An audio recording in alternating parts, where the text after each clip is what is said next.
Right. Okay. We are back. Hopefully it doesn't cut. I just had to restart my computer, unplug everything, and plug it back in as quickly as possible. But hopefully we don't come in with those same technical issues that we just experienced.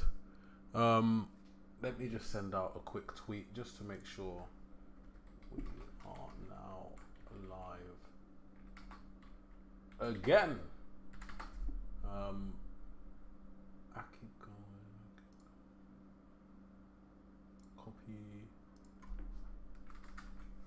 All right. Just send out that tweet. Hello, guys. Hello, Stefan. Hello, Leroy. Thank you for joining this stream back. Sorry about the one before. A couple of technical issues, but they do call me Handy Manny, so I was able to deal with them quite quickly. But we will just get straight into it. What is up, guys? My name is Brooks and welcome back to mufcMPB here on YouTube. Today is September the 10th. Of course, it is a Sunday. Hopefully you guys had a good weekend. I certainly did. Unfortunately, got to watch England. To be honest, I really didn't watch England play. I was too busy watching the Sidemen game, which was way more interesting and engaging for the viewers with an actual decent manager in both dugouts. But of course, it is Sunday. It is a day closer to the return of Premier League football, which will see Manchester United, I believe, head to the Amex to play Brighton. We'll be speaking about that today, but I will just take you through what is on the agenda. Now, we will be talking about Antony's return, the Manchester United statement. We'll be talking about Mason Mount because there are reports that he could come back in time for the Bayern Munich game.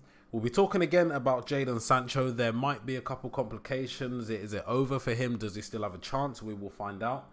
We'll be talking about Fantasy Premier League. Of course, as the Premier League is returning, it is time to get your teams in order and see how many points you can get for the next match day. We'll be talking about Rasmus Højlund. Of course, he is playing, I believe, right now against a team which I cannot remember at all. Let me just see if I can find out who they're playing. Finland. It's finished now. I just see the joke in the chat. It's finished now. Of course, it was a match against Finland in the UEFA Euro qualifiers. Pierre-Emil Højbjerg scoring the winner. I was hoping it would say Rasmus Højlund, but nevertheless, we will then finally move on as the last section of this show to what will be our team against Brighton away from home. Will Kobbie Mainoo be in the starting 11? Will he be on the bench? Will he even be in the matchday squad? There is much more on that to come, but let's just quickly respond to a couple of comments. Hello, Stefan. Hello, Leroy, Matthew, Jake Green. Hi, Anton. Long time no see. Remember me? Yes, I do remember the name. Or that might just be the Mandela effect. I do remember Jake Green from all the shows from last year. The Sidemen game was jokes. It was fun. It was an entertaining charity match, although I was a bit disappointed. I was actually a big fan of the 1-2 at half time. It was, relatively speaking, a decent game of football. And then obviously all of the non-footballing players, get put on the pitch to increase the scoreline. Just how it works. We should give Mason Mount a go on the right wing. I think we should as well, but I don't think it should be the be-all and end-all. I don't think it should be he starts on the right wing straight away, and if he has 5 bad games and he still plays there, I think we should try it because he has played there before. If it doesn't work out for us, it doesn't work out for us. But if it does, I do believe he has a lot of qualities to give to the team off the right-hand side. Jake Green says, no, Pellistri, time to shine. I do agree. Bath Time says, OMG, I can't see a hat. It took me a second, and then I realised because it's a camo. Bath Time also says, long term, it has to be Mount. Get him in the first line of the press. Some interesting points, but of course, we will start by talking about Antony. There have been a few developments over the last 24 hours regarding the situation with Antony and a few of his ex-partners. I will just read you out a statement from Manchester United. Manchester United acknowledges the allegations made against Antony. Players who have not participated in international matches are due back in training on Monday. However, Monday would be tomorrow. However, it has been agreed with Antony that he will delay his return until further notice in order to address the allegations. As a club, we condemn acts of violence and abuse. We recognize the importance of safeguarding all those involved in the situation and acknowledge the impact of these allegations. The impact these allegations have on survivors of abuse. Now, it was a bit more than the statement we got from Manchester United the other day, basically saying we don't actually want to say anything right now, but, they have to say something. It is a bit different to that, but at the same time, it is a whole load of nothing. It's basically saying he's been suspended, I guess, by mutual. It's like when a manager leaves by mutual consent. They probably got sacked or they probably got their contract terminated, which obviously hasn't happened with Antony, but the media talk, the way you present it, the way you report it to get released to the public is by mutual consent. It's a respectful way. And they just, said the generic, as a club, we don't condemn this, blah, blah, blah. There isn't really much to it, but it does mean that, of course, Antony won't be available for the next game against Brighton. But first, I do want to ask the comment section, do we agree with Manchester United suspending Antony? Of course, it is the same thing which they did in the case with Mason Greenwood, but they did... I guess, look, they've had the situations in the past have been handled absolutely horrifically, but I think with this one they might be doing a bit of a better job. They seem to have commented and acted on this quite quickly, and I guess that will come as a bit of satisfaction, maybe an upwards trajectory in terms of the runnings, the proper runnings of Manchester United. I agree that he should be suspended, whether or not it's true, whether he's guilty or non-guilty. When you have these sort of things lingering on your shoulders, completely not to do with football, by the way, I do think it can have a detrimental effect on you, the club, the players around you, and I don't think he probably won't be in the best headspace to be playing for Manchester United right now. And I do agree with the suspension. What's it called? And I, to be perfectly honest, I do not really care how long it takes, as long as the right decision is made on both sides in terms of Manchester United and the investigation, the criminal investigation. If he's done what he's done, then the correct and the correct punishment should be in place. But if he genuinely is innocent, then he should get back into the Manchester United team. Of course, it's going to be tricky, but whatever the decision is, hopefully the correct decision comes out and it has to be respected. But this does mean that there will be a couple of changes, maybe just one or maybe two, because obviously he's not going to be there for the game against Brighton. And I do just want to ask you guys in the comments section down below, if you could just take out Antony and put in one player on the right, who would you put in? This is assuming the rest of the team is Onana, Reguilon, or Dalot at left back, Martinez and Lindelof at centre back, with Aaron Wan-Bissaka at right back, Casemiro, Sofiane Amrabat and Bruno Fernandes in the middle, Rashford on the left, Rasmus Højlund up front, and then who would be on the right for you? But whilst you guys answer that and let me know your thoughts in the comment section down below, I will go through some of the comments just to see what you guys have been saying. Leroy Talks Football says we should give Mason Mount a go on the right wing. Jake disagrees and says, nah, Pellistri time to shine. Long term, it has to be Mount. Get him in the first line of the press. Garnacho's not ready for starts, in my opinion. Pellistri probably has more experience, but I still think they're both too far off starting spots. Now, that's an interesting point of view, because a lot of people honestly don't think that Facundo Pellistri is far off a starting spot and believe he should be the starting winger for Manchester United.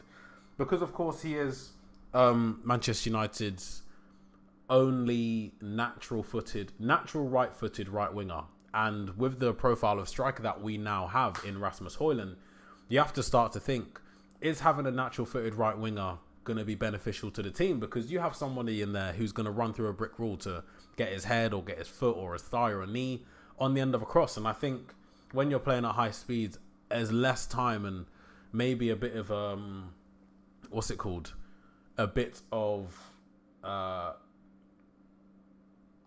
going to make up a word, but it's going to make sense because I cannot think of a word on the spot. A bit of unnecessariness to have somebody cutting back, to have players cutting back on their weaker foot to put in an in-swinging cross, because it stops the momentum. It means he might have to check his run. He might lose the momentum that he already has from the run he just made, the player cutting in, all of that stuff. I think Pellistri should be starting against Brighton, if I'm honest. Y says, hi Y. TJ says, Glazers out, of course. Every day until they're gone, the Glazers do need to go. Harrison says, just because I don't think that much noise. I don't know what that is referring to. Jack Fry says, hi, my name is Jack, and I run an account called Transfer Radar, similar to mufcMPB. Your team inspired me to start my X account. I'm sure mufcMPB will be very appreciative of the compliments and the, I guess, inspiration. But that is not me. My name is Anton Brooks, and I'm just the face, one of the faces on the YouTube channel linked to mufcMPB's Twitter account. He will be remaining anonymous. Oh yeah, okay, why clears that up? Stefan says, I mean, it's the best way to handle it, in my opinion, until there is clear evidence and find a decision, because it will affect both him in terms of the club and also the morale in the team potentially. Correct. The correct decision does need to be made, and really it's not even something that you should have to say. But obviously, with the way the world works, there is a lot of mistakes and stuff comes out much later on, or people come forward. I just hope first time in however long it takes, the correct decision is made and the correct punishments, if he did it, are handed out. But if he didn't do it and he really didn't do it, then I really believe people should get behind him and support him, because then he would be an innocent man. But as for yet, we don't know. Y says Police Street. Stefan also says Police Street, as well as Ade. What happened with TRA? And I'm going to sound stupid. Is that the Red Army or TRA? You're going to have to say what TRA means. I did have work last night, and I've only been awake for about an hour or two, so I'm quite tired. Palestri or Garnacho? Now, that's an interesting debate. Garnacho is, of course, right-footed, and he does possess the ability to skin a man alive. He is very fast, very direct, and he does get a ball into the box. Whether or not he's playing on the right or the left, he does like to try and supply for his teammates. I wouldn't mind seeing Garnacho on the right, given he does have, I guess, better match sharpness. He's been playing a lot more and a lot more recently, and on a more consistent basis. However, he is a left winger. We've seen it with Rashford. He is a left winger by trade, and he just doesn't really perform the best on the right when he does get the opportunity. I know Garnacho is still a teenager, is still young, and has lots of room for development, but I would rather see him develop in his preferred position, because I think that would get the best out of him. Jack Fry says they put him on leave of absence. It's good though. He was always too fiery and angry. I feel his temper would only be worse with the stress. Yeah, that's a good point, and I didn't think of that. Not to say that I only think of good points, but it's good to bring another argument into it. That is true. Although I do like the hothead, style of play that he does have. It shows a level of passion, a level of willingness to want to fight for the win, fight for the badge, even just fight for yourself. I do see your point and understand that, given these specific circumstances, especially with the way football players work in terms of trying to get into players' heads, trying to wind people up. I do feel like this might be something that could step him over the mark, get him suspended for different reasons. But listen, he's out of the team now, so we're going to have to find what we believe to be the best solution for the right wing vacancy. Oh, God. I saw Dallow's name and I knew where it was going. Jack Fry. I'm going to read it out, but I'm going to have to disagree before I've even finished. I feel Diogo Dalot is quite good at right wing. He would track back and also attack very well with good creation numbers, I feel. I understand that. Look, okay, I seen a picture earlier and it had Wan-Bissaka at right wing. Maybe that might have been a joke, but Dalot was at right back. It might have been meant to be switched around, but when you're Diogo Dalot and you're playing at Manchester United, and we can see when he gets the ball, his first touch is good. He's a good dribbler. He's a good driver of the ball. He does that little step over, like the left foot step over to the pushing the ball away with the right foot. But there's a reason he's a right back and not a right winger in the professional game. It rarely happens. You rarely see.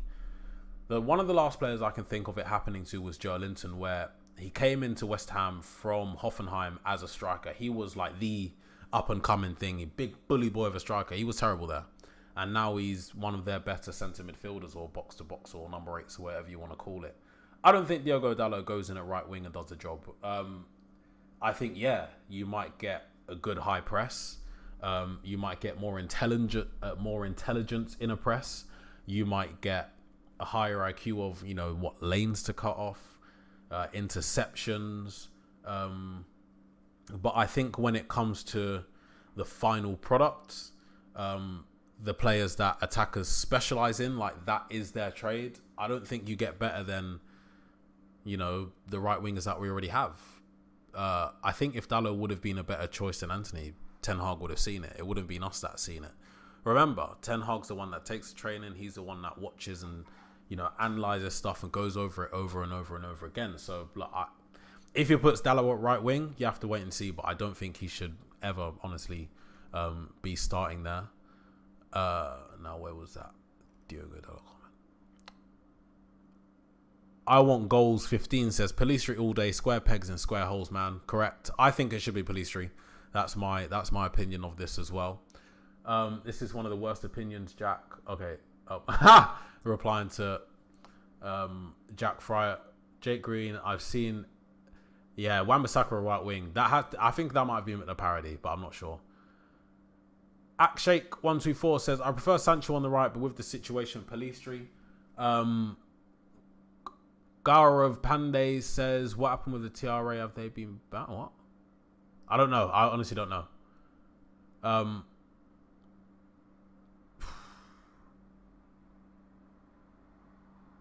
Jake Green says, in response to, we have a little bit of a discussion going on here in the comment section, but he hasn't played a right wing, so complete contradiction. Technically, Wan-Bissaka came through Crystal Palace Youth as a winger, so he does have a tiny bit of experience there. Not any in like Premier League senior football, but, you know, give or take.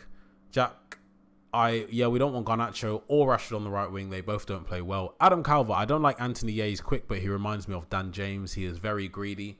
And I think that's something that comes with age and maturity with Antony especially. Because look, from what you can see, the talent is there. The talent is still quite raw. I think what people look at with Antony, obviously as they should, is the highlight reels from Ajax. Of course, he is a very, very skillful player. And I think in the Dutch league, where of course it isn't the same level as maybe even the Championship, but you get that little bit of time, you get that extra second on the ball. An extra second or 2 seconds on the ball might not seem like a lot, but when you're there in the moment, it feels like an eternity. So it might give him the time to, you know, flick the ball over someone's head or do an elastico or do a step over or just do something. In the Premier League, you don't get that. In the Premier League, you get the ball and you're getting clamped straight away. You don't have the time to, you know, do all of these skills that he would have been doing at Ajax. And I think when we signed him, I was one of them. I expected him to come in and, you know, do 100 skills a game. And I was excited for that because we haven't had a player like that, apart from Rashford, really in a while. Like a proper street footballer. You can tell he's come from like the actual bottom. When you're playing football in your feet and you're playing on the beach, you're playing with size 1 footballs and it just sticks to your foot. That's what I thought we were getting. But then I realised it's the Premier League. You don't get that much time. Players are going to be much more ruthless and you might get trained out of it in a sense. Of course, he does produce them sometimes. They might not be as effective, but I don't know. In a way, I kind of don't really want him to do them. I kind of just want it to be get the ball and the first thought is to beat a man. And that's where Pellistri comes into it. Because when Pellistri gets the ball, the first thought in his mind is balls at my feet. I need to get past this man. I need to get that ball into the box. I need to get that ball into the striker's feet as quickly as possible. Whether it's a pass, whether it's a cross, whether it's a shot that you know the goalkeeper's going to parry. It's going to be one of those options. And I think this is the perfect time for Pellistri, maybe even Sancho, to really get that right wing spot their own, because they're both naturally right-footed, and it can definitely work, especially with Haaland up front. Stefan says, slightly off topic, but I think that working with Bielsa is going to be great for Pellistri's development, also along with the guidance of Ten Hag. Really excited for Pellistri to get his chance. I'm excited as well, and I'm very, very happy. Obviously, I was very happy when he decided to stay, or when Manchester United, his camp decided that the best option would be to stay at Manchester United. And then that does make you think, Ten Hag must have told him, you're going to be getting some games soon, because he can't be happy with the situation, really. He wants to be playing football. And I reckon he could play for a Europa League side, Champions League strugglers at a push. But just getting those minutes in week out would have been very, very obviously important for his health. For his development. So I do think there is going to be some more minutes from Facundo Pellistri very soon, probably even Brighton. Ashley Young too, but he did it on the opposite, going from left wing to left back right. Yeah, 100%. players can do it, but it usually doesn't work out for the better. And it usually happens when players do start to age a bit. You know, a lot of wingers do go centrally as they get older because they can't keep up that level of speed that they once had. They're not as electric as they used to be, but they're still very good on the ball. They have good IQ, good first touch. They can beat a man. So putting someone in that creative role behind the striker, just off the wingers, gives them the opportunity to take the ball on the half turn, but they don't necessarily have to skin someone down the line. They can take it through the middle at a more controlled, still relatively fast pace, but, you know, I just don't see that happening for Dalot going from right back to right winger. Akshak says, I think our wingers are too selfish and the timing of their passes is terrible. That's why our wingers don't get assists. 100%. Like, overall, Manchester United don't score many goals. I don't know if it's something that people have only started to notice in the past few couple seasons, but, you know, when we're fighting for Champions League or when we're up at the top of the table, other teams, City, Arsenal, Newcastle, everybody else, we're like the 7th or 8th highest scorers in the league, I'd say, on average. We score probably about 25 goals less than a team like Arsenal or a team like Manchester City every season. So it's not really a surprise that our wingers don't get many assists because we don't score many goals. The main goal creation comes from players like Rashford, from Bruno Fernandes. Obviously, the wingers get some assists here and there, but it might come from central positions. We don't score many goals from out wide in terms of swinging it into the box and getting a foot or a head on the end of it. A lot of our goals, I believe, I'm probably wrong, correct me if I'm wrong, but a lot of our goals do come from central positions. But yeah, I think we might have come to a unanimous decision on this, who goes into the team for Brighton. I think it has to be Pellistri.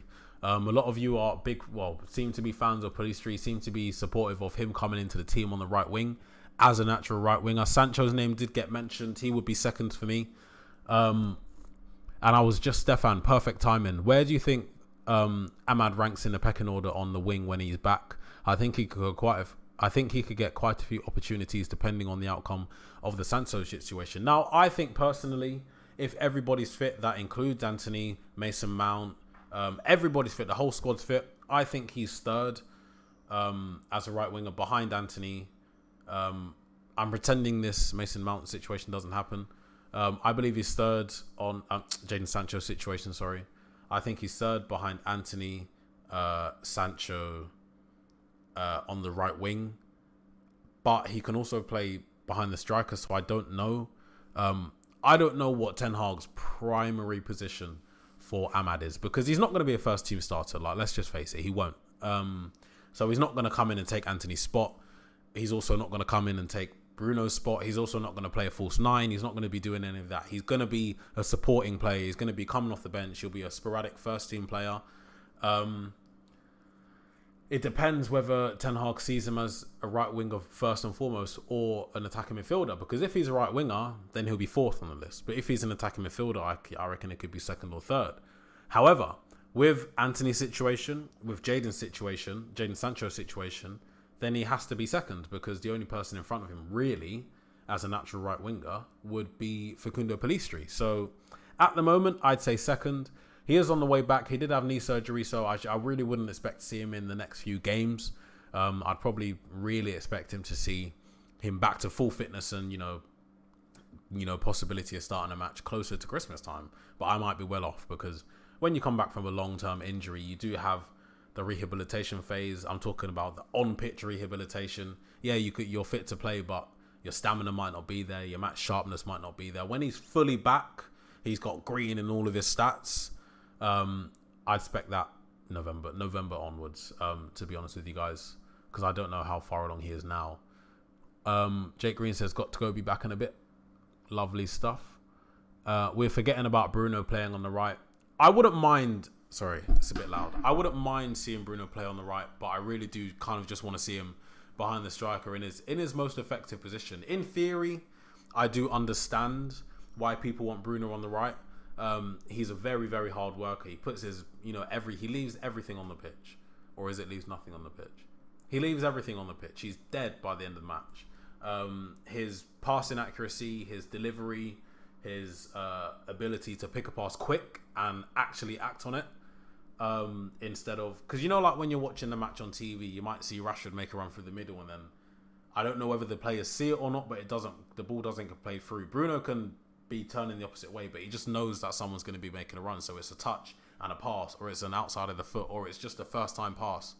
We don't get that a lot, and Bruno is definitely the best at that in the team. So playing him on the right, you might see a lot of opportunities that get created that we wouldn't have seen if he wasn't there. So I wouldn't be against him playing on the right, but as I said, and as most of the chat said, it does have to be Facundo Pellistri starting as a right winger for Manchester United against Brighton, hopefully with Rasmus Højlund up front. Now, talking about comebacks, that brings us very, very perfectly on to the next reported comeback, which is Mason Mount. Now, of course, we do have Bayern Munich, Copenhagen, and I cannot remember the other team in our group. What is the other team in our group? In the Champions League group. But Mason Mount could be coming back in time for the Bayern Munich game at the Allianz nearer the end of September, which will be our opening fixture of the Champions League 2023-24 season. I am looking for this quote from reported by Simon Johnson, who is a reporter for The Athletic, one of the most trusted publications in the industry. There is a small chance Mason Mount will be back in the squad for the match against Brighton, but he is targeting a return for the match against Bayern Munich 4 days later. I didn't actually realise we were that close, or this far into September. I kind of still thought it was maybe the first or the second, so I'm a bit off. So the Bayern Munich match is the match after the next one. So it does look like he's back. I did think he'll be out for longer, to be on the Galatasaray. That's it. I thought he'd be out for longer, to be honest with you guys. So I'm a bit surprised at this early return. I don't want to see him play against Brighton. I do think it might be a bit too soon for him to come straight into the starting 11. Or I don't know. I think, okay, I'll put it like this. If he gets minutes against Brighton, whether it's half an hour at the end, 20 minutes, if he comes on after 60 minutes, then I do think we'll see him maybe even start against Bayern Munich. Because remember this, Bayern Munich, I can't remember the last time we played them in like a competitive match, if I'm honest. Someone might say to me 2 seasons ago, but I can't remember. But Mason Mount has played against Bayern Munich way more recently. Of course, Thomas Tuchel was his former manager. All of these politics, I think, might be coming into Ten Hag's head. He might know how to play against the Tuchel side better. He might be able to help players on the pitch when he's there. The movements, the positions, the instructions. We don't know. So we could see him start against Bayern Munich. And that I do think that could happen if he gets quite a few minutes against Brighton. But for the match against Brighton, or even Bayern Munich, do you think he goes straight into the squad or straight into the starting 11? Because me personally, it all depends on the Brighton game. Stefan says as well, he gives us more options going forward and a spark off the bench when we need a goal. Giza Gaz, evening. It's alright, don't worry about being late. Just being in the space about the TRL being named a risk by the club. Oh, so it is what I thought it was. Okay. Honestly, I just really haven't seen the letters TRA being written down very often. I couldn't wrap my head around it, but it is what I thought it was. I really haven't heard much on it. I haven't been keeping up to date with the TRA.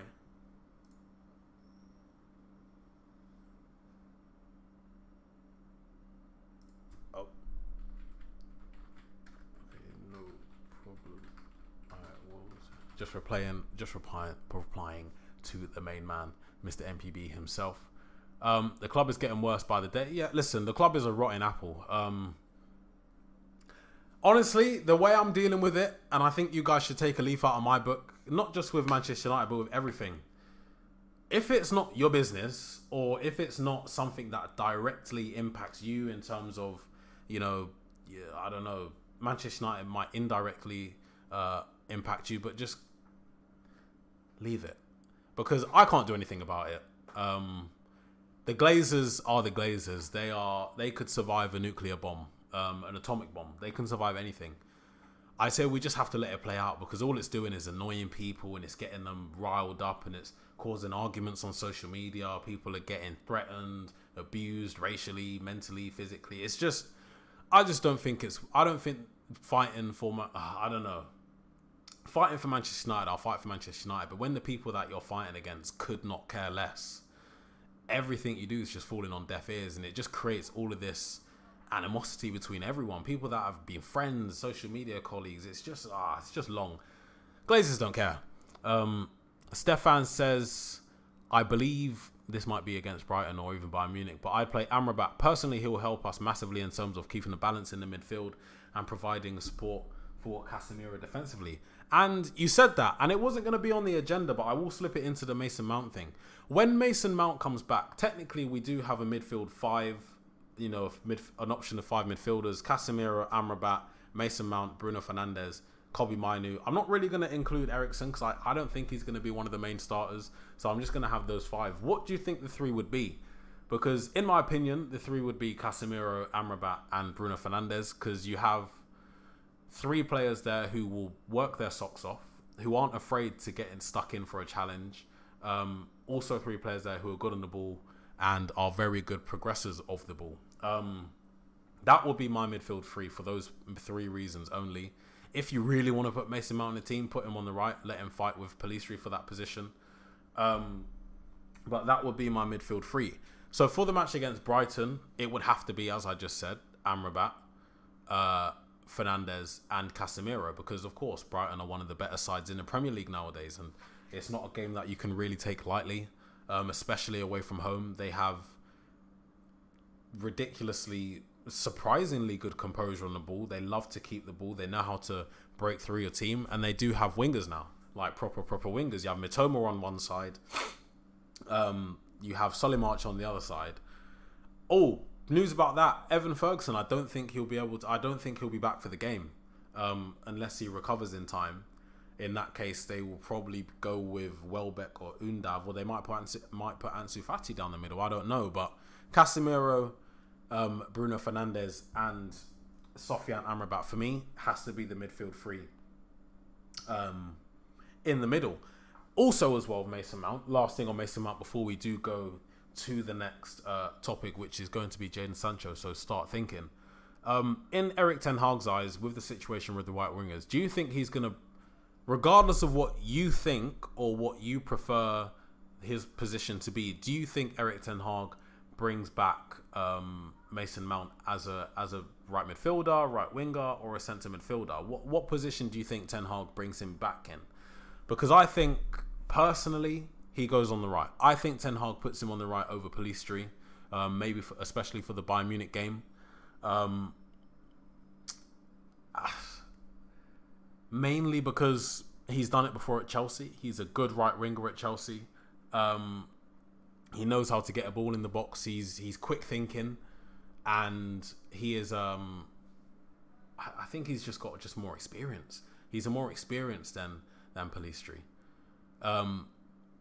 Stefan says, I agree with you. Thank you very much. I do think it was a good point. Spencer, hello. I don't think Amrabat is going to be here to sit on the bench much. Guy's a machine and will become a key player. Yeah, I'm fully expecting him to be one of the main components of the team. Of course, it is a loan. I think it's an obligation to buy, so it's not really a loan, is it? It's just a delayed transfer, but we do get to use him at the same time. I think he will be a main starter in the team. The only thing I'm worried about with Amrabat is he does lunge into challenges. For however many successful slide tackles he has, there's an equal amount of fouls and cards. And in England, with the way the referees work, and sorry, my back is killing me, and the way the referees work or don't seem to work, I do think it could be a case of a lot of yellow cards, a couple of suspensions. So that's something I'm wary of. I'm mentally prepared for it, but it's just something that I think you guys should look out for. What's the latest about Amrabat's injury? He was withdrawn from the Moroccan side as precaution. His manager came out and said he saw something and he'd rather him,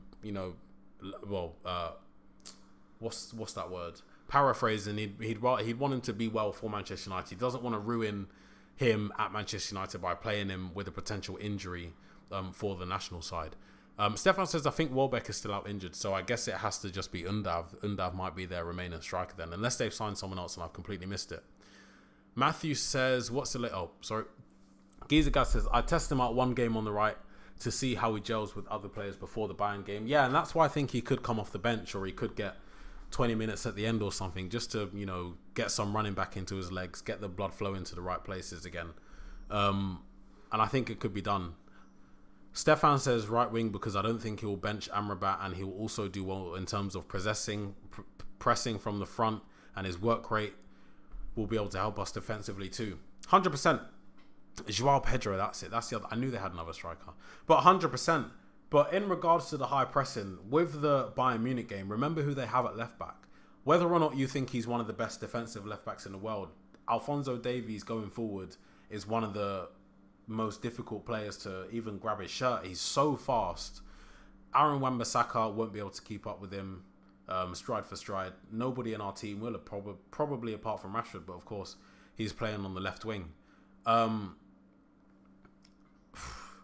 So really and truly, that has to come into it as well. Nobody can match Davies stride for stride tracking back. So I was thinking he might put Pellistri on the wing for that reason, but he won't be able to match him for pace either. So I do think Mason Mount, I'm agreeing with Stefan here, I do think Mason Mount could be deployed on the right wing against Bayern Munich because of the high press, because when he does get the ball, we probably won't have the majority of possession, so it will be quick. Everything will have to be 10 times quicker. And I think Mason Mount swinging balls into the box, playing the last ball through to Højlund or Rashford or Fernandes making a later run, I think it could work. However, again, Pellistri being there, it wouldn't concern me.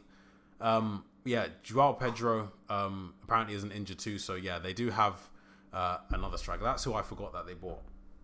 But I don't think there was a unanimous decision there with does he go straight back into the team. I think he gets minutes against Brighton and he probably starts against Bayern Munich, but if he doesn't, it's not the end of the world. Spencer says it'll be an interesting battle between Alphonso Davies and Wan-Bissaka. He'll have to use those 1v1's capabilities to the max. But remember as well, Musiala floats. And Musiala is one of their better players. He's one of the best young players in the world at the moment. His dribbling is crazy, but I do think Wan-Bissaka will be able to handle that. As I said yesterday, I don't know who plays on the left for Bayern Munich. I think I'm going to go with Kingsley Coman. However, the wingers do, switch around. It's not like, Son for Tottenham. He's on the left from minute 0 to minute 98. With Bayern Munich, whoever they play, Coman, Mathis Tel, Leroy Sané, Serge Gnabry, it might be one on the left, one on the right. 20 minutes in, they might switch for 10 minutes. It might just go like that. So I don't know who's going to play on the left wing for them. But yeah, of course, Alphonso Davies will be playing left back unless he gets injured. So it will be an interesting battle. I don't think Wan-Bissaka... with Wan-Bissaka, if you haven't noticed, what he does is when a player gets the ball and when he's squaring up, it's like he's non-existent. It's like he's just, waiting for something to happen. And then he kicks into it and then he produces whatever he needs to produce when the guy tries to beat him. I don't think you can do that with Davies, because if Davies gets that ball past you, you're not catching him unless you take him down. And you do that once, you get booked. You do that twice, you get sent off. And with Wan-Bissaka, I think you might see something a little bit different from him. I think it might be a lot more tight, a lot more touch tight when Davies gets the ball, if he's receiving the ball to feet. If Davies has to run on him, if he has the ball at his feet, Wan-Bissaka's going to have to drop off. He's going to have to show him a tight... Listen, I'm not a professional footballer, I'm not a coach, but this is just what I think could happen. And this is something which I think you guys... I'm going to see if I can get this clipped. Because if this happens, it was me. It was me, because I know Wan-Bissaka's watching. With Davies versus Wan-Bissaka, if the ball's getting played into Alphonso Davies' feet, Wan-Bissaka's going to have to close down that space as soon as possible, because I think if you give Davies the time to take a touch, drop a shoulder or something, and then knock the ball past you, and there's still a little bit of space, you're not making up the ground. You're not able to rotate your body quick enough and open yourself out and get the ball before Davies gets there, because Davies is in some ways a freak of nature when it comes to his leg speed and ability. His strides are so long. He's just one of the quickest players on the planet. But if it comes to the point where Davies is running with the ball at Wan-Bissaka with the intention of taking him on, either he has to block off that the left the outside lane completely, show him on the inside, make him pass back, make him pass sideways, or he's going to have to show him a tiny bit of that left wing, give him a tiny bit more space, almost fool him into thinking that he can take it past him, try and knock it past him, and then he has a good few yards. As fast as Alphonso Davies is, he's not going to make up 5 or 6 yards, 5, 6, 7 yards on Wan-Bissaka in a tighter space. That's how I think Wan-Bissaka is going to have to go about that duel with Davies. But then, of course, you do have to think about the left winger. Don't know who that's going to be just yet, but I think whoever we have on the right will be helping Wan-Bissaka out there. It's going to have to be help. So clip that. I'm going to have to put that on TikTok. Giza Gaz, Musiala is a second-hand Bellingham. I think they're two completely different players. I think they're cut from the same cloth, but in terms of Bellingham's game, it's a lot more... I don't think it's as intricate as Jamal Musiala. Of course, sorry, my moustache is overgrowing my lip. I don't think it's a case of... I completely forgot what I was going to say. But with Musiala, it's more intricate, it's more delicate, he's got way better dribbling, his passing's better. I think he's a better finisher of the ball. Bellingham, I think, is a more traditional centre mid, a box to box. I think he's like Gerrard, isn't it? Like, really, Bellingham is like Gerrard. So, I think that's Gerrard's regen. Call me wrong, call me crazy, but yeah, I think that's Gerrard's regen right there. Giza Gaz... Oh, Stefan says, not sure, but I think it's Sane. Not 100% sure, though. Sane has been in incredible form this season, I must say. I remember Harry Kane's there as well. Just, he's that gorilla glue between all of the attackers. Gosh, Harry Kane, what I think we missed out big time. I know we've got Højlund, but I reckon we should have got both of them, to be honest. Giza Gas says, I worry more about Wan-Bissaka getting sucked into the centre-back role, leaving space at the back behind them, than Davies getting past him. That really depends on who plays as the centre-back partnership for us. Hopefully it's Lindelof and Martinez. Obviously, Varane's not going to be there. Lindelof and Martinez are fit. They did go away on international duty, so hopefully they start against Brighton and last the game against Brighton, or come off in the 70th minute or something, injury-free. But I think it's going to be a good battle. Hey, Anton, how much would you love to see Davies at United? I don't know. I think... Okay. I think there's a different sort of pandemic. I'm not talking about COVID. I'm talking about fullbacks. They don't know how to defend. And Davies came through, I think it was it Vancouver or something? He played in the MLS for a Canadian team. As a winger, he plays for the Canada national side as a winger. He's not a left back. He can play well there because he's in a side that dominates their league. He's in a side that has world-class players in almost every position. He's in a side that are feared. He's in a side that don't go into any games as the underdog. And I guess in a sense, yes, he does have to keep up with his defensive duties, but more of his game as a left back is attacking, is supporting the attack, is creating opportunities for the attack.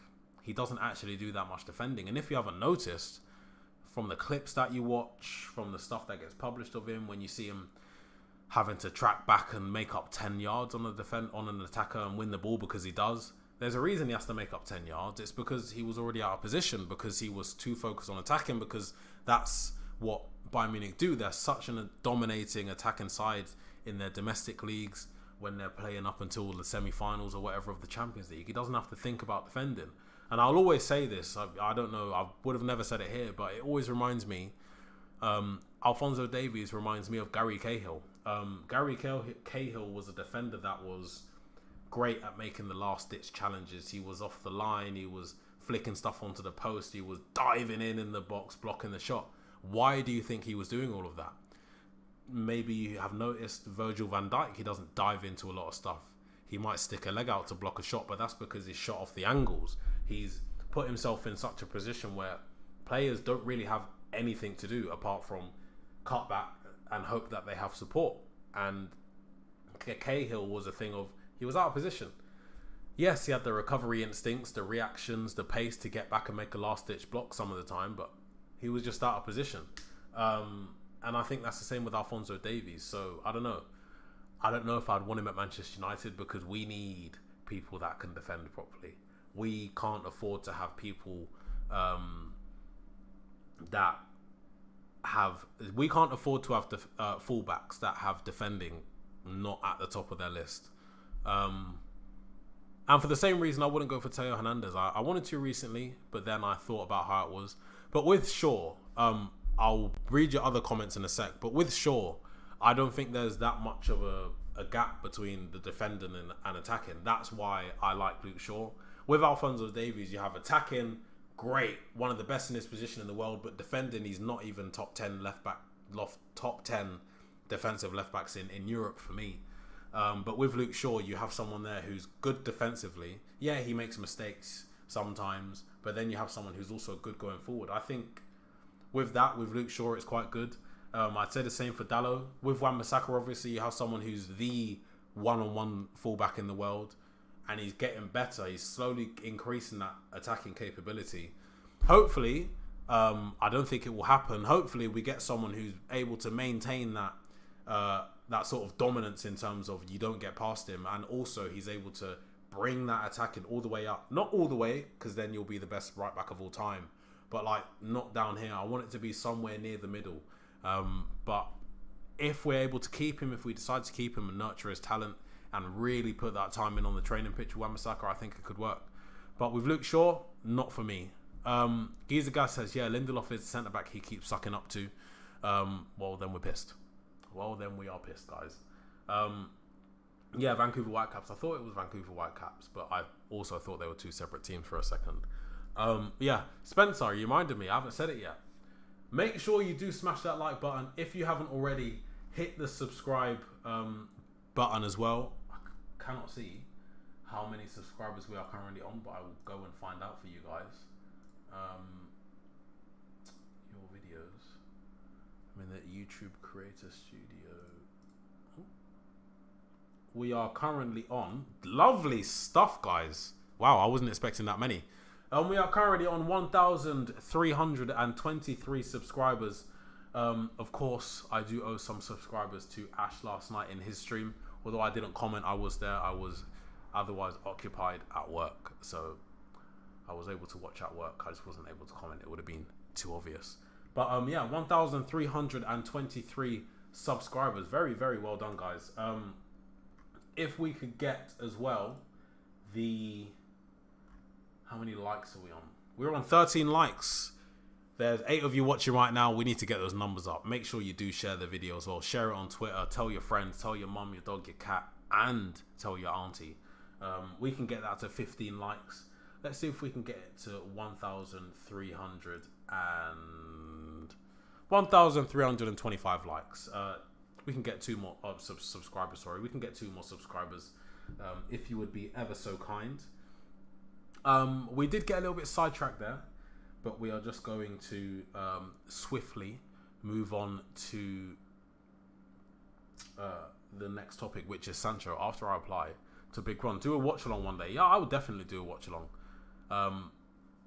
I've done one before for something else, and I did enjoy it a lot.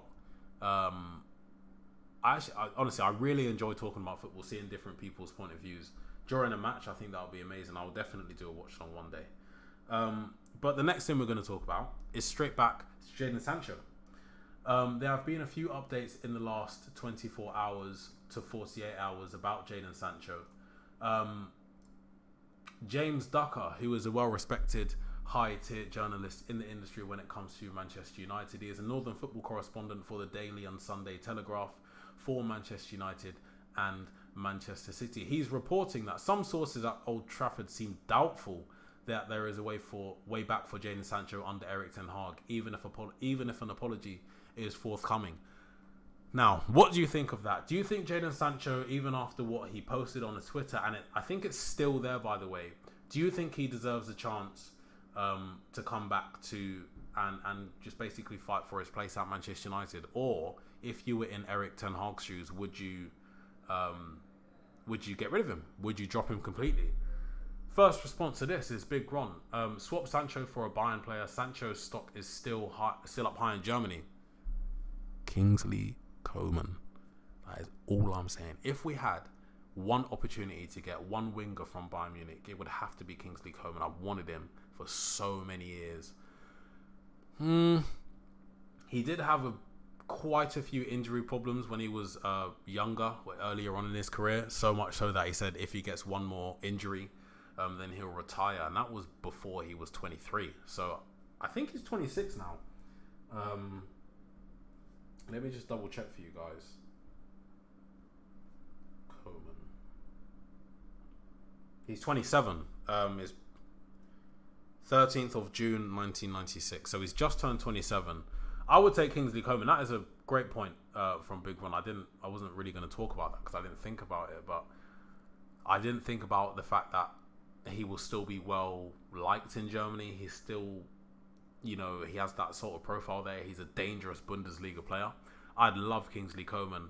What I was talking about before, when you have direct wingers, Kingsley Coman as a right-footed right winger, as direct, quick, lethal, and clinical as he is, I'd love him. Love him. Love him. I'd take Kingsley Coman in a heartbeat. We don't even have to get rid of Sancho. I'd take him. He'd be the best right winger at the club. He'd probably be the best right winger.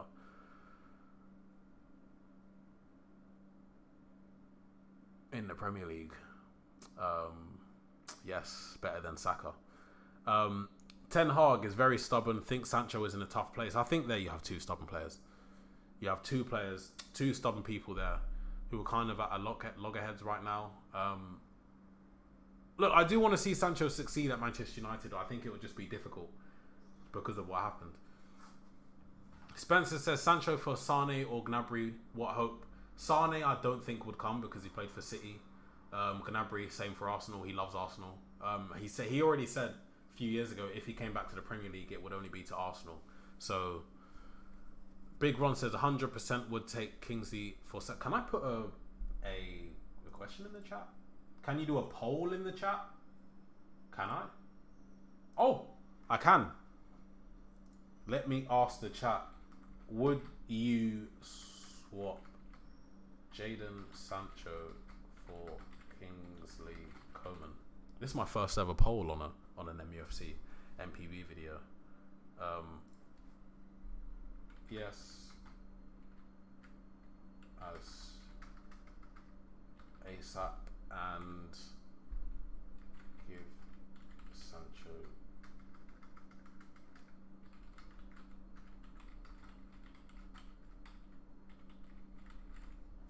all right. Can I see it? Oh, yes. Guys, vote on this. If you can see it in the comment section, hopefully you can. Would you swap Jadon Sancho for Kingsley Coman? 2 answers: yes, as soon as possible. Or the other one is, give Sancho another opportunity. We've already got a vote for yes. And so far it's a clean sweep for Kingsley Coman. Now I can't see the comment. Dortmund wants Sancho back apparently. Let's do an Adeyemi swap. Adeyemi, I'm not going to lie, I'm not his biggest fan. Don't think he'll be very good for us. Yeah, he might be a good player in the future, but I don't think he'd be very good for us. I think if we're going to get Sancho, if we're going to sell Sancho, one, you'd want about 50 to 60 million because of the age, the potential, and what you know is there. If you got like that money, honestly, I'd go out and get Coman. I wouldn't even be too pressed about it. I wouldn't spend too much time thinking. I'd go out and get Kingsley Coman. He's such a hard worker as well. Geezer Gas says no. The fact the post is still up after 7 days after he posted shows his mindset not in playing for the club but picking battles. Tired of player power and moaning. I agree, but I disagree. I disagree because I also think they could have discussed it, Erik ten Hag and Sancho, because I don't think anything malicious is aimed at Erik ten Hag in that post that he put on his Twitter, and I think they had to have spoken about it by now, and the fact that it's still up. Listen, if Ten Hag said take it down, and Sancho said, no, I'm not taking it down. Yeah, we're not seeing him play.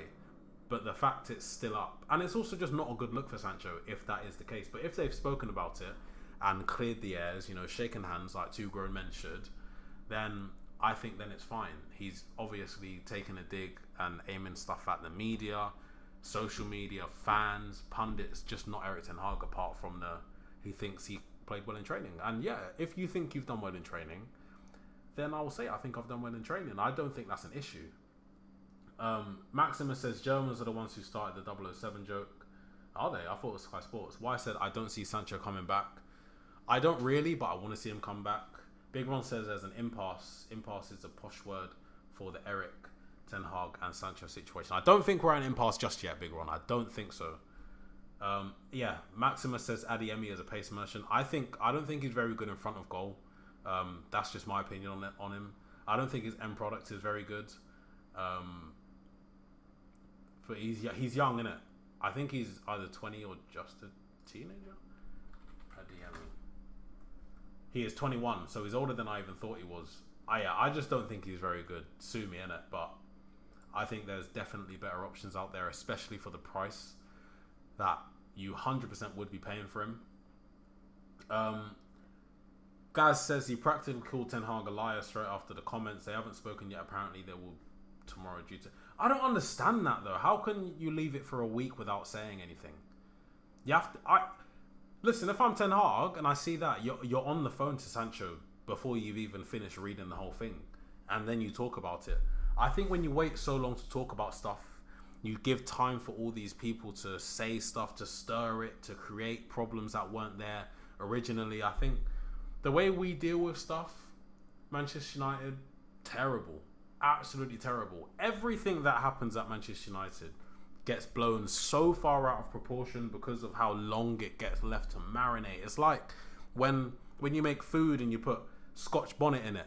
If you just put the Scotch bonnet in it and cook it straight away, yeah, it's going to be hot. Cool. But it's not going to be as hot as if you leave the Scotch bonnet in the food for a week. If you let that food marinate, it's going to burn. It's going to burn. It's going to burn you to bomber clot. That's what it's going to do. Sorry, guys. But that's what it's going to do. And I think that's what the situation is. It's left for a week, apparently with no communication. You've been pissed off for a week. You've had everybody and their dog telling you this and that about the situation. But that's just how it is. That's how we deal with it, and that's why we never get anything done. Rangnick linked with the Germany job now. I can't see that happening. I can't see Rangnick getting the Germany job purely based on the fact that the last club he managed was us and it didn't go very well. If you had a proper run club, it would have been nipped in the bud sooner. Yeah, it would have been nipped in the bud 10 minutes after it got posted, and it would have been taken down. It would have been tweet deleted or something. But of course, we're not run like a proper club. And hopefully, when we do get new owners, if we do get new owners, it will be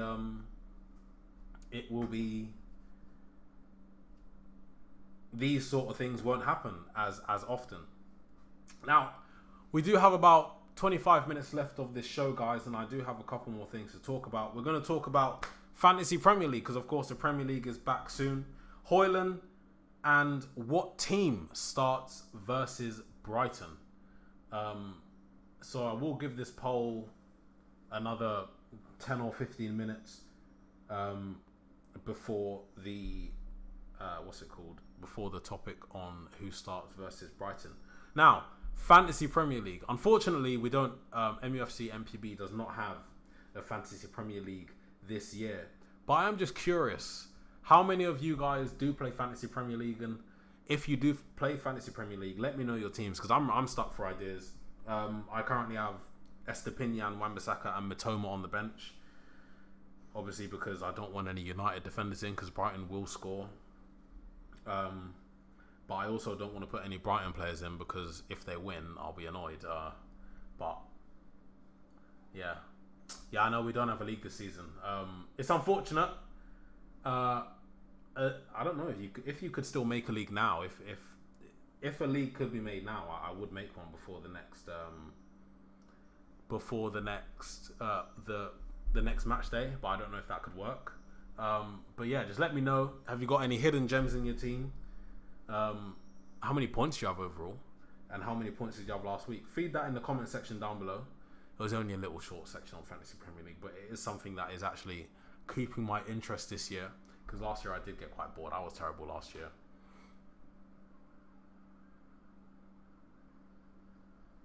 Don't know what that noise was, but I do live alone, so if I do have to leave abruptly, it's because someone's breaking in. But let's just move on to Rasmus Højlund. Of course, he did come on in the second half against Finland today. I didn't watch the match because I was doing this and I was also asleep. But what I can say, he's getting minutes. The correspondence from Manchester United to the Danish national team was to give him limited amount of time on the pitch because he is just coming back from an injury. They don't want to, cause him any more sort of harm. They don't want to re-injure so basically the reason Højlund was out in the first place wasn't because of he has a big back injury. It's because in the medical what they noticed was there were signs of a potential back injury from overuse, overplaying, over wear and tear at such a young age, because he's still growing, he's still developing. So that's why they had to keep him out for a little bit, and they're still limiting his amount of minutes on the pitch. So I'm saying now you've got 2 matches in the international break. One against San Marino, which he came on in the second half, did very well, didn't score. And today he came on in the second half, early in the second half, I believe. Denmark won 1-0, but he didn't score. That's fine by me, as long as he's getting minutes in the tank, getting his legs ready for the match against Brighton. I'm very happy. Now, I think he's going to come into the Manchester United starting lineup for the match against Brighton, because when he came on against Arsenal, there was just a completely different dynamic, a different way of approaching the final third. You could put the ball into him, you could put it to his side, you can put it to him in the air, you can give it to him in the air, and pretty much every time he was up against Gabriel, who he handled extremely well. I don't think people realise quite how big Rasmus Højlund is, because obviously when you look at players on the pitch, obviously when you get someone like 5'4", they look 5'4". You get someone that's 6'5", a goalie, they look 6'5". But the rest, when you're looking at it from an upwards angle, far away, you can see the whole pitch. People kind of look the same size. You can't really tell unless you are very small or very, very big. And for that reason, I don't think people understand that. Rasmus Højlund, I think he's 6'3".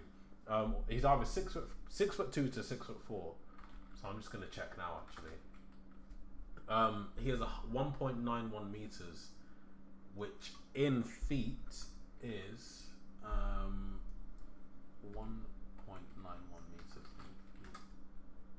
He's 6'2.5". So if that gets rounded up, it's 6'3". If not, if it's to however many decimal places, he is 6'2.6'26". So 6'3". I don't know how to say it, but it's maths. So he's 6'3". He's a big, strong guy. He handled Gabriel like he was a bit of a ragdoll, to be perfectly honest with you guys. I don't know what this comment is in response to, but Spencer says, I don't see him getting it either. Oh, to Ranyik. Yeah, I don't see him getting it. We don't have a league this season, and Sancho needs to go ASAP. So I'm going to end the poll there. We're on 10 votes. 8 people voted for yes. We would swap Kingsley Coman for Jadon Sancho, and the other 2 people who voted were give Sancho another opportunity. So I am going to end that. Thank you for your response, guys. I do like polls, actually. I'm going to see if I can put them on every single episode. Gives you guys something to think about. But back to Rasmus Højlund. Does he start? You know what? I think we know where I'm going with this. Does Rasmus Højlund start?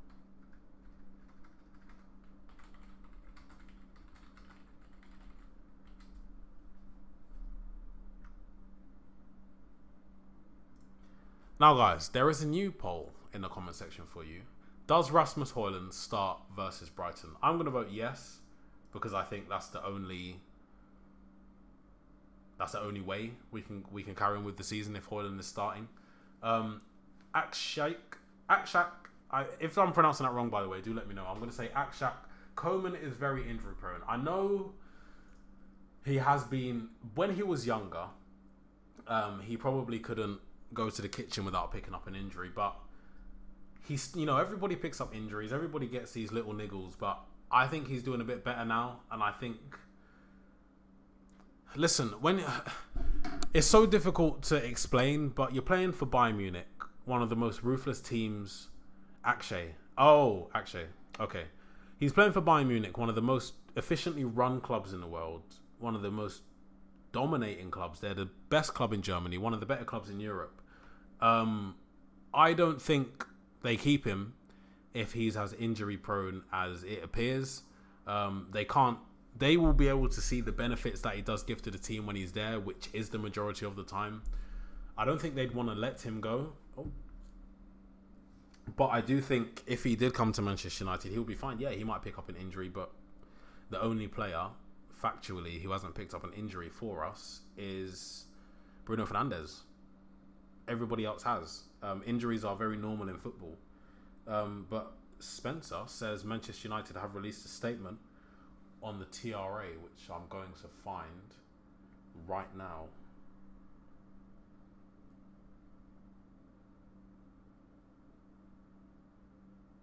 Where have they released? Let me know where they've released a statement, or if you could send the link into the chat. I'm looking on Twitter. The last thing I've seen here is a post about International Reds, which was less than 1 minute ago. So if you do have... am I missing something here?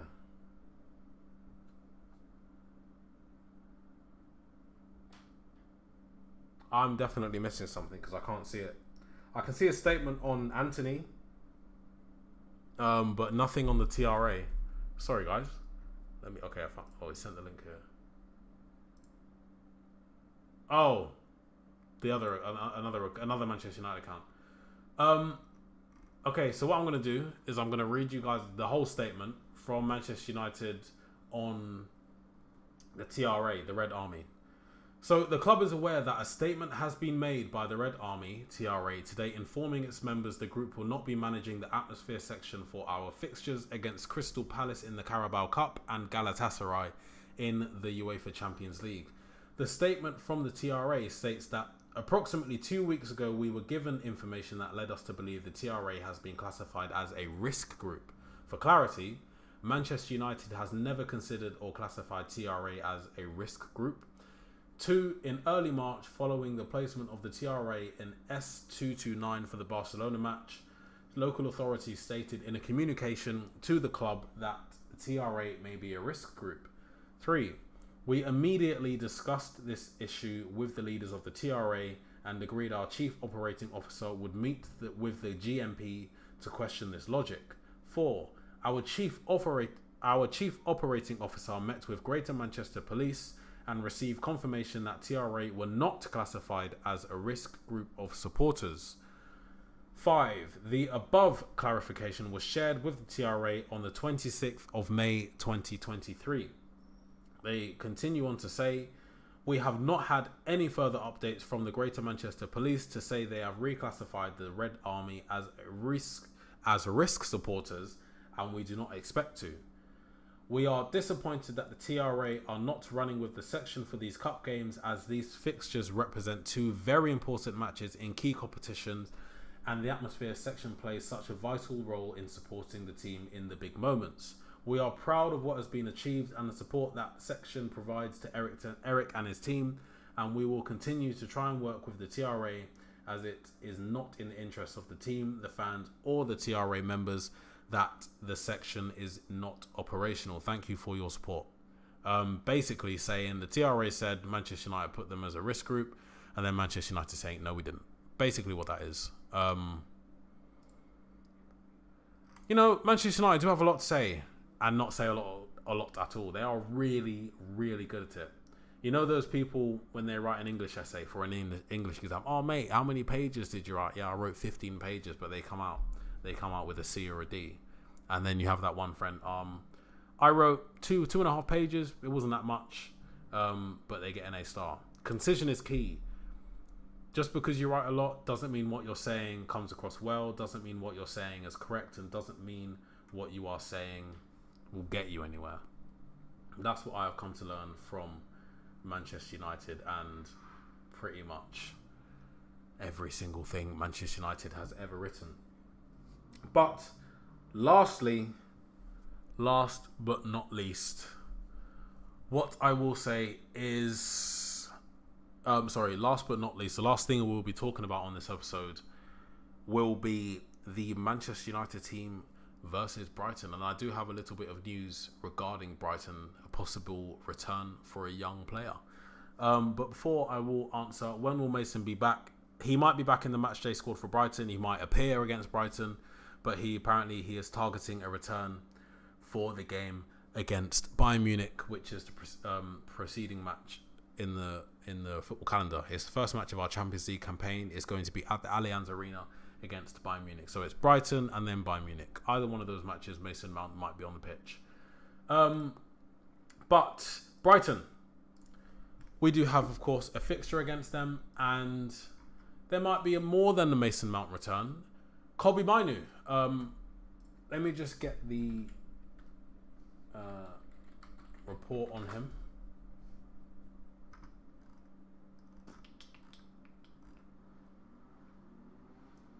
Sorry guys, I'm just finding it.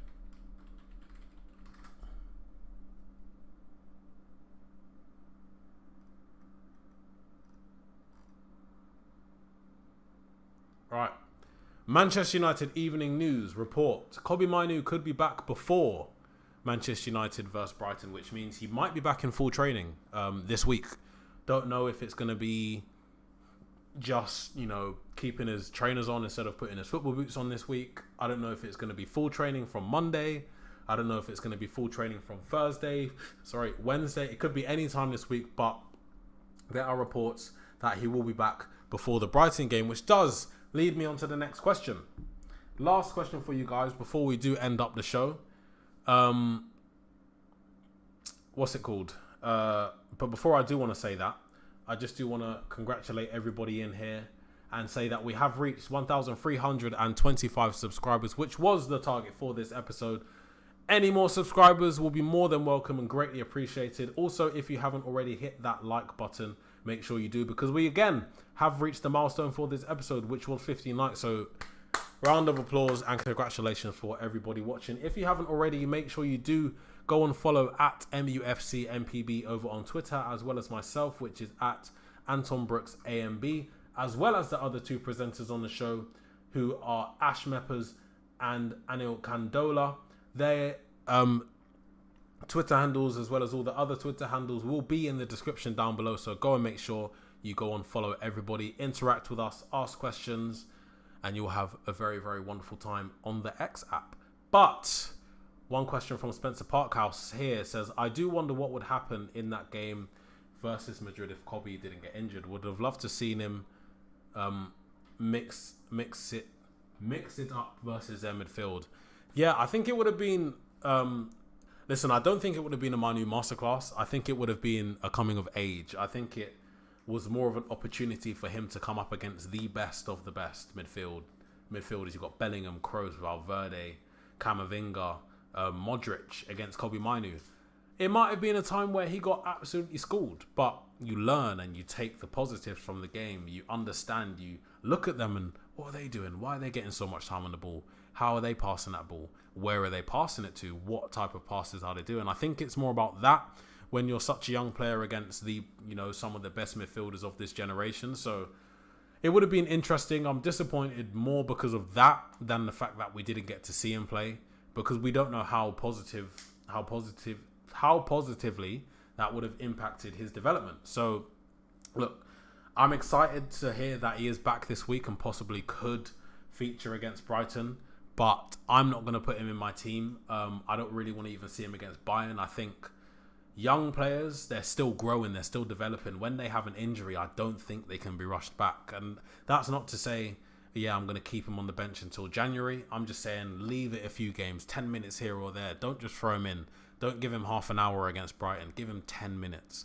Just give him time to control the ball and get back to where he was, because he's such an exceptional player and he definitely will be playing a part this season. But here we go. What team do I think will play against Brighton? Now, if you are still here, in the comment section down below, give me your starting 11 that will feature against Brighton at the Amex in our next Premier League fixture. I'm going to go through it obviously with my voice. So I'm going to say, obviously we've got Onana in goal. Centre backs I think are going to be Lisandro Martinez and Victor Lindelof, with Aaron Wan-Bissaka at right back.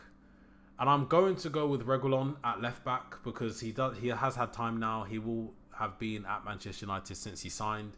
And of course, full training does start again tomorrow for the match on the weekend. So I do think it's going to be Reguilon who starts at left back. I'm going to go with Casemiro, Amrabat and Bruno Fernandes in the middle, because I think right now, with those three in the midfield, they complement each other in the best possible way. And I think against Brighton, a team that will love to be on the ball, a team that will try and pass through the lines, a team that will require Manchester United players to be on their toes for the full 90. I think adding Amrabat into that situation along with Bruno and Casemiro, I think that's the best possible outcome we could have got. On the left, Rashford. Up front, Rasmus Højlund. And on the right, I'm going to go with Facundo Pellistri, because natural right winger, solely because of that, and he's problem free apparently. We've got a couple of lineups from you here. Spencer says Onana in goal, Wan-Bissaka, Lindelof, Martinez and Dalot as the back four, Casemiro, Amrabat and Bruno as a midfield three, Garnacho, Rashford and Højlund as the front three. I'm assuming that you put Garnacho on the right hand side, so we're going to say Spencer is basically, it's going to be the two positions that are going to change: a left back because of Reguilon and Dalot, and the right wing spot. So Spencer has decided to put Dalot at left back and Garnacho on the right. Y has gone for Wan-Bissaka, Lindelof, Martinez and Reguilon with Onana in goal, Casemiro, Amrabat, Pellistri on the right, Bruno, Rashford and Højlund. So I'm saying it's 2-1. It's 2-1 to Pellistri right now. Whatever the team is, I think it's going to be pretty easy to guess. Left back's going to be who knows. Right wing's going to be who knows. Striker, I don't think will be who knows. I think Højlund comes into that team. I think he gives Dunk a problem. Or is it Duncan Webster at the back? It's not Duncan Webster, is it? Who's Brighton's other centre back? I should know this. I should really know this. Squad.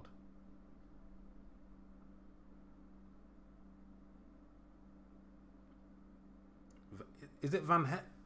Who started their last game? Because I'm sure it's Dunk with that Dutch guy.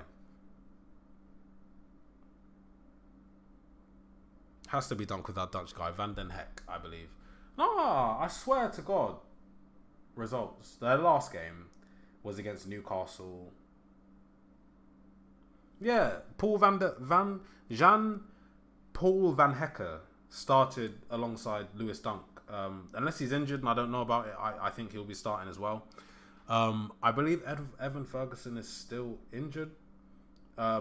There were reports of that, but I'm not 100% sure. So honestly, do not quote me on that, because we might see him start. But you guys are saying Webster, but I'm just... Van Heck started the last game against Dunk. And the game before that, they lost 3-1 against West Ham. Webster started that one. And the game before that, they beat Wolves 4-1. And who started that? Webster as well. I don't know. So it seems like Webster has been starting, but he didn't start the last game. I don't know. Who knows? But whoever Højlund comes against, hopefully he'll be starting, and hopefully he'll be as much of a problem for them as he was for Gabriel. Now, if you guys have any more questions, make sure to ask me on here in the next couple of minutes, because we are winding down the stream. It has been a bit of a long stream today, and I hope you guys have enjoyed it. If not, as I said before, my Twitter is in the description along with Ash and Anil. And make sure you do follow at mufcMPB over on Twitter. Make sure you do hit that like button, as well as smashing the subscribe button. we would like to get to 1 million subscribers next week, maybe 2 weeks. It's all down to you. Make sure you hit that subscribe button, sir or madam, or young boy or young girl. I don't know who's watching. We're trying to build this community as much as possible, and I really do appreciate seeing the same names in the chat every time I'm streaming it. It does mean a lot, and it does help everybody feel included and get integrated and just grow us as much as we can. We do have one last thing from Spencer. He changed to Van Heck after they got beat by West Ham, and they won their last games. They won their last game, didn't they? They won 3-1 against Brighton. So I would be assuming they go with the same team or the same centre-back partnership against us. But thank you very much, guys. Of course, it has been Brooks here presenting for you on Sunday, the 10th of September, over on mufcMPB's YouTube. Of course, we will be streaming every day from 7 p.m, Sunday to Sunday, with myself, Ash, and Anil. I'm not actually sure who's streaming tomorrow, but Anil is coming up soon. So if you haven't seen him, make sure you do tune in for his, because that is going to be a good one. Make sure you do like, subscribe the video. If you haven't already, go and follow at mufcMPB on Twitter, as well as myself, Ash, and Anil. Twitter handles are in the description down below.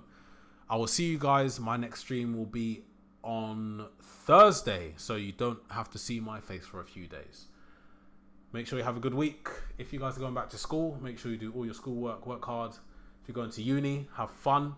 Be careful at freshers. Be careful who you hang around with. Be careful what you're drinking.